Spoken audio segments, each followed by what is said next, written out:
Qiz bola eshigidan kirganidan so'ng hayot endi o'z qo'lida emas. Har bir ishida erining roziligini kutadi.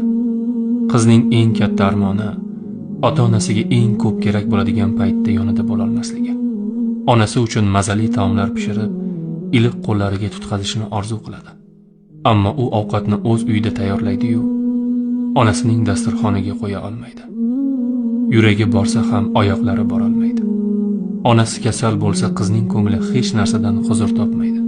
Bolalarining kulgusi ham, dunyoning chiroyi ham unga bir fursat yengillik bermaydi.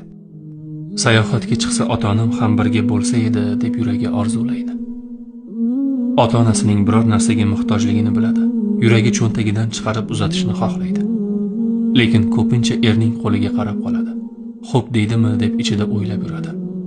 Ota-onasiga ochiq yordam bera olmasligi unga alam qiladi. Qiz farzand bo'lish aslida juda qiyin. U yuragida doimo ikki olamni ko'tarib yashaydi. Bir ota-onasiga bo'lgan cheksiz sog'inch va mehr, ikkinchisi erning izmidagi hayot. Eng ko'p sog'inadigan va eng ko'p o'ylaydigan farzand bu qiz farzand.